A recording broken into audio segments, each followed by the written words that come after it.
Hey everyone, Dylan from the Smart Economy podcast. Today we're speaking with Holger Fischer.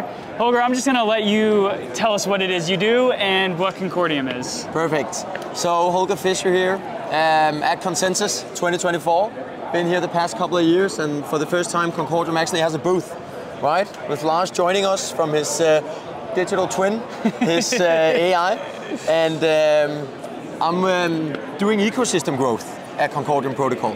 Perfect. So sort of looking into getting dApps to integrate, migrate over from other chains, getting them to understand the advantages and benefits of building on Concordium as an infrastructure instead of other infrastructures that are out there, right? I mean, we are moving into more of a multi-chain future, but right now there is, of course, some USPs that makes it very, very much more relevant for some use cases to be somewhere specific, right? And I think right now we are doing a good job here today, the whole Concordium team, to explain what it is that makes Concordium special and why they should join the ranks. Yeah. So for longtime listeners of the Smart Economy podcast, Lars was actually a guest on the podcast, but that was about a year ago. Wow. And in the year since Lars was on the pod, I feel like Concordium has really started to cut a niche out for what this public L1 brings to the blockchain space. Of course, Lars was early days internet and saw the writing on the wall, built and launched successful companies, but we were talking about the L1 as a public blockchain, and I feel like there, at the time, a year ago, he was still trying to figure out what the direction of the company was. And now you're talking about Lars's digital twin. So what is the convergence of AI, identity, and blockchain, and how are you guys leveraging that? It's a good one. So I think right now with Concordium and Sire Capital, right, there's a lot of investments going on within the whole AI space, right? It's really growing, the narrative, and sort of the merge with blockchain technology. And today what we're doing here as well is we have a use case called Freya AI, and they are sort of very, very big within conversational AI. The ability to create a digital twin that you can train to portray yourself, as the one we're seeing here with Lars, right? Can actually step in, do some work for you if you're very busy, and then building on top of Concordium that has an identity layer to give that digital twin a digital identity. And I think the merge here is very much towards preventing deepfakes and preventing a lot of that stuff that goes on around conversational AI, where we have presidential candidates or other larger figures with large follower bases that has these deepfakes that comes out and then scams a lot of people, right? And it's only something that we'll see grow more and more. It's a real world issue, and Concordium, together with these AI use cases, is solving that using the Web3 ID infrastructure on top of Concordium, right? So I think that is a very new, interesting direction the chain and everything is taking. Yeah, so what you're talking about is very reactive. Like, we want to verify that I'm not being sold a fake presidential candidate's speech. Exactly. And that's a great use case for how we can verify that deepfakes aren't indeed happening. Exactly. But something that when I was talking with Anne earlier, that sounds like a really cool use case as well, is this can be a digital assistant. So it can consume notes from a meeting, and then you can, I'm just gonna, for all intents and purposes, just say, email someone a digital twin of yourself talking about the lessons learned from that meeting. So as opposed to reactive verifying that I'm not being deepfaked, what are some of the proactive tools that you're going to leverage with this solution? What are the cool ways that I, as a company owner, can disseminate information to people that are living in different time zones, or who I just want to share what I learned about in a meeting?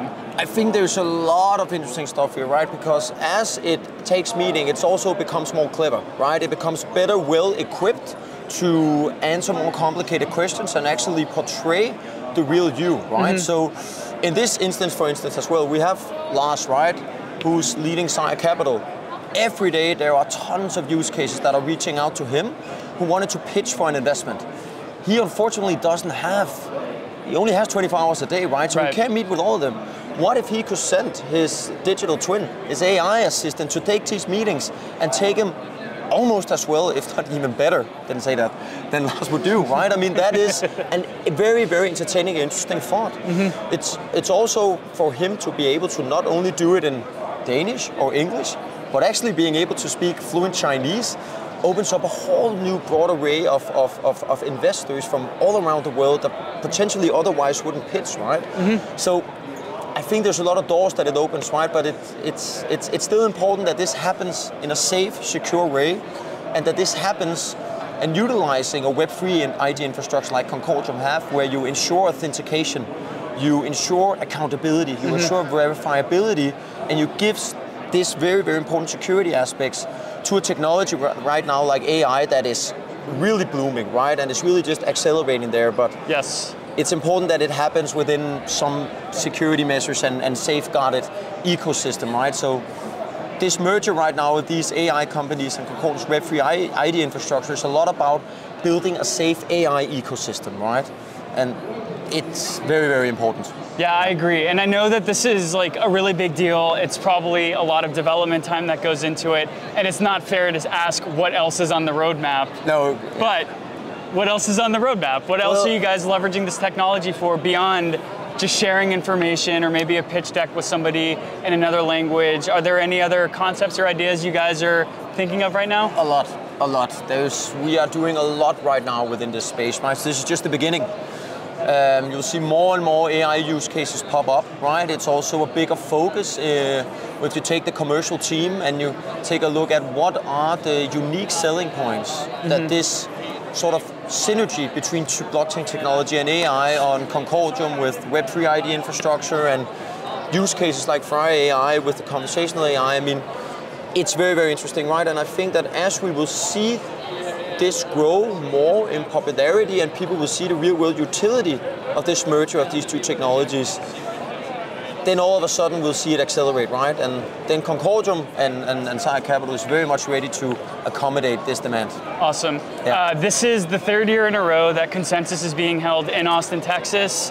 This is my third year being here. I've loved the event each year. Yeah. So I guess, Holger, from your perspective then, how has the vibe or the sense of where this industry is going, how has that changed over each of the 3 years you've been here? And what is the sense you're getting right now in 2024? I mean, the vibe has only gotten better, right? It has only grown, and it's very, very positive, right? I think it's the first year Concordium have a booth.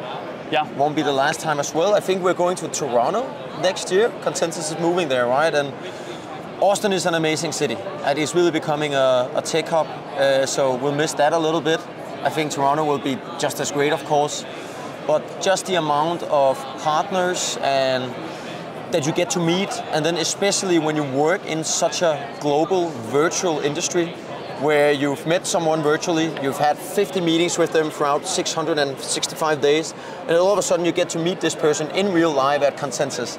It's always a fun thing, right? Like, all of a sudden they're not as tall or not as small as you thought they would be, or very different, right? And I always kind of like that surprise, and I think that is what I love the most about also being in this industry. Yeah. So global, so virtual, and then we have these large meetups where everyone is here, right? And it's just such a good vibe, such a good energy, and I mean, I think I'm going to, 25 events over the next 3 days, besides the main event, right? Yeah. So it's also busy, right? And you are fully asleep on the plane ride back. Like, there's no doubt about that.